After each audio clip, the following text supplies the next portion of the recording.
sexual drive in Zulu and their annual cultural practices deep within the rolling hills and sun-kissed savannas of South Africa lies a rich cultural tapestry woven by the Zulu people, a nation steeped in tradition, resilience, and pride, with a history dating back to the 14th century. The Zulu Kingdom has left an indelible mark on the continent, its people renowned for their bravery, creativity, and warm hospitality. The Zulu language, isiZulu, is a beautiful Bantu language spoken by over 12 million people in South Africa. Zulu culture is a vibrant blend of music, dance, and crafts with skilled artisans, creating stunning wood carvings, baskets, and beadwork. In Zulu culture, sexuality is viewed as a natural and essential part of life. Here's a brief overview of sexual drive in Zulu culture.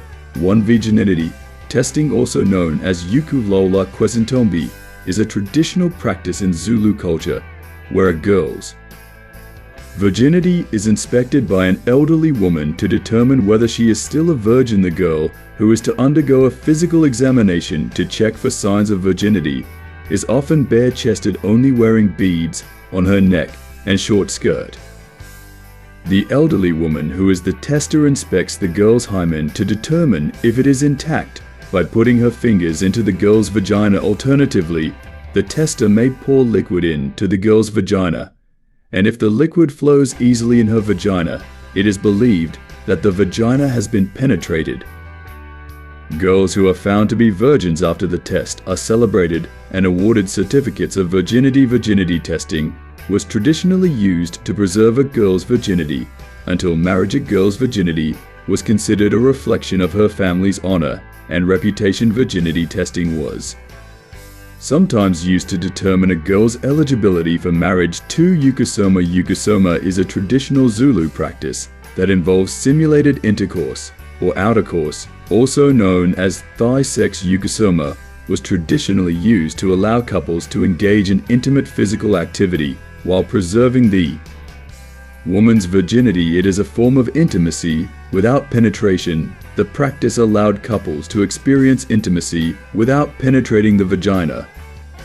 The couple positions themselves in a way that allows the man to place his penis between the woman's thighs. The woman's legs remain crossed to prevent penetration, and the man stimulates himself between her thighs. Ugasoma has been practiced for generations in Zulu culture, particularly among young couples. The practice is seen as a way to respect traditional values and customs while still engaging in intimate physical activity. 3. Early marriage. Early marriage, also known as child marriage, is a complex issue in Zulu culture with both historical and contemporary significance. In traditional Zulu society, girls were often married between the ages of 12 to 15 as a way to secure alliances, settle disputes, and strengthen family ties. The payment of bride wealth, also called ilobolo, was a crucial aspect of Zulu marriage customs, where the groom's family paid the bride's family in cattle or other goods.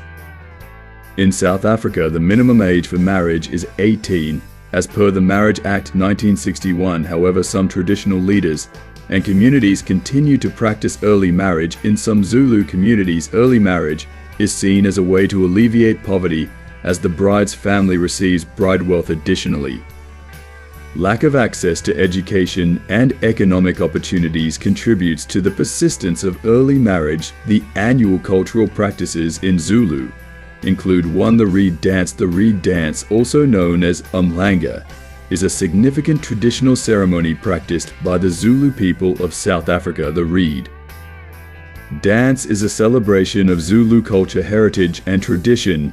It's a symbolic ceremony where young women present reeds to the Zulu king, demonstrating their respect, loyalty, and commitment to their culture. Preparations for the reed dance begin weeks in advance. Young women, typically between the ages of 16 and 25, gather reeds from the rivers and streams. They then spend several days cutting, cleaning, and preparing the reeds for presentation.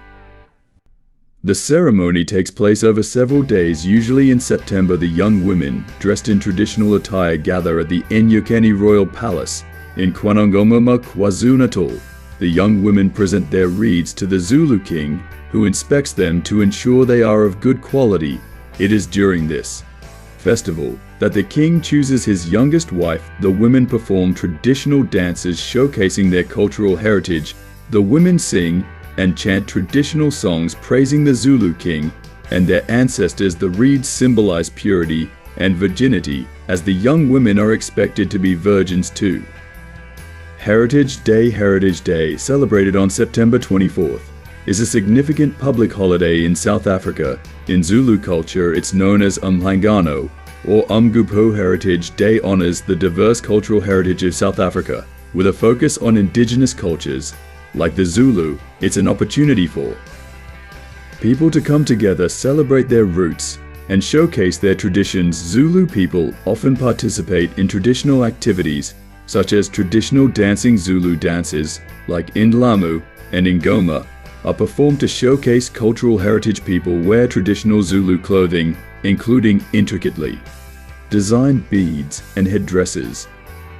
Communities set up exhibitions to display traditional crafts, food, and music. Some families perform rituals to honor their ancestors and pay respects to their heritage. In conclusion, it's essential to note that these practices and customs may vary across different Zulu communities and have evolved over time. Additionally, modernization and urbanization have influenced Zulu cultural practices, including those related to sexuality. Thanks for watching. Please do like and subscribe for more.